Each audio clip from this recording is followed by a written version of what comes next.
At 6:12 in the evening on April 8, 1945, Corporal Daniel Voss knelt at the mouth of a limestone cave on the ridgeline south of Naha, Okinawa.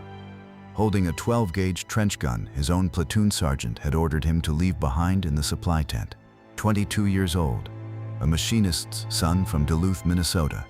6 weeks in combat, 0 confirmed kills with the weapon slung across his chest. The Japanese had turned that ridge into a honeycomb. Intelligence counted at least 30 fighting positions cut into the coral and limestone, connected by tunnels, invisible until you were standing in front of one.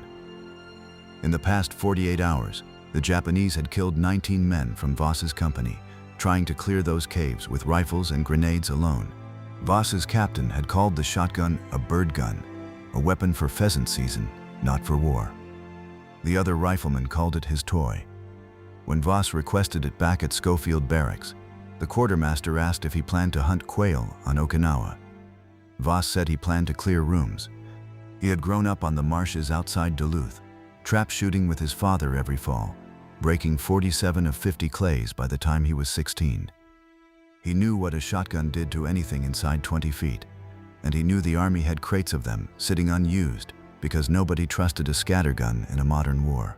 The captain gave him one anyway, mostly to shut him up.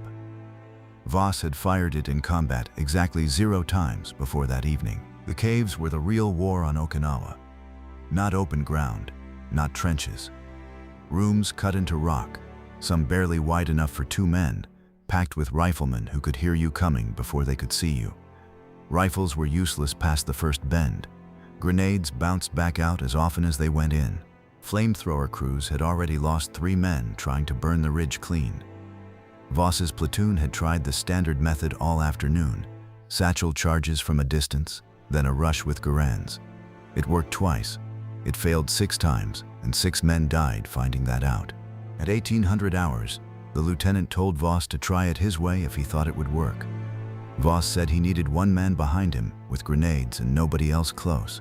That man was Private Ray Cortez, 19, from Laredo. Cortez carried a bag of fragmentation grenades and a .45 and nothing else. Voss led with a shotgun. The first cave was 30 yards ahead, a black slit in gray rock. Voss moved to the opening, shotgun raised, and stepped in low. A Japanese soldier fired from 6 feet away and missed high. Voss fired once. The buckshot filled the tunnel mouth, and the soldier went down. A second man came around the bend behind him. Voss pumped and fired again before the man could raise his rifle. 2 kills, 4 seconds, 2 shells spent. Cortez tossed a grenade past Voss into the dark beyond the bend, and they backed out before it detonated. If you want to see how far Voss pushed that ridge before the sun came up, hit the like button. It genuinely helps this story reach more people, and subscribe if these forgotten stories are your kind of thing. Back to Voss. By 1900, he had cleared 4 caves, 7 kills, no American casualties. Word moved down the line fast. Officers who had mocked the shotgun that morning were now asking for it at other cave mouths. Voss stayed with his own sector. Spreading himself thin meant slowing down, and slowness on that ridge meant somebody died. At 2015, the 5th cave held 3 men instead of 1 or 2. Voss took a rifle round through the meat of his left forearm as he stepped into the opening. He fired anyway, one-handed, catching the nearest soldier's center mass. Cortez dropped a grenade past him for the other 2.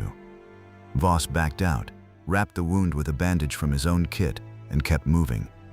He told Cortez he could still work the pump. That was all that mattered. The Japanese adapted fast. By 2200, the caves nearer the crest had strung wire across the entrances, ankle height, meant to trip a man rushing in. Voss started checking the ground with his boot before he stepped through. It cost him seconds. Seconds were survivable. A tripped man on the cave floor was not. At 2247, cave number 12 turned out to be a decoy, empty, meant to draw him in while 2 riflemen waited in a side chamber. Voss noticed the silence was wrong, the way a marsh goes quiet before something moves.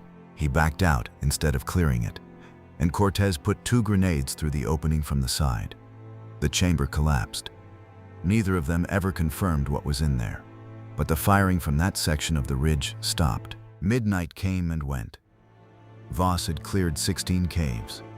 His arm had stopped bleeding through the bandage, but the whole limb had gone stiff and slow to respond.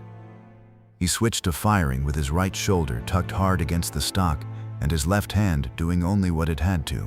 Cortez was down to 9 grenades.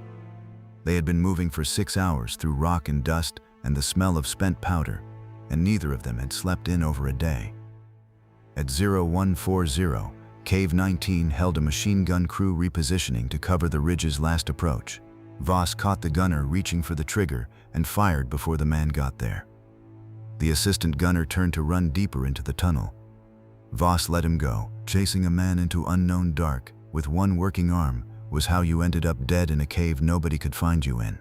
By 0300, Voss and Cortez had cleared 21 positions along that ridge. The Japanese resistance on that section simply stopped answering. No more muzzle flashes from the rock face, no more rifle fire from tunnels nobody could see into. When a relief squad reached them at dawn, they found Voss sitting against a boulder with his shotgun across his knees, his sleeve black with dried blood. Cortez asleep sitting upright beside him with an empty grenade bag. The squad leader asked how many caves. Voss said 21, but he wasn't sure, because after the 10th one they stopped counting and just kept moving to the next dark opening. Division didn't believe the number at first. Combat reports inflated things. Everyone knew that. But engineers who swept the ridge 2 days later documented 21 cleared positions in Voss's sector, each one showing the same signature: close-range shotgun wounds, buckshot patterns in the rock, brass 12-gauge hulls scattered at the entrances where nobody else on the line carried that ammunition. The captain, who had called the trench gun a toy, wrote the recommendation himself. Voss received the Silver Star that summer. He asked for one thing in return: the same shotgun, and the Army let him keep it.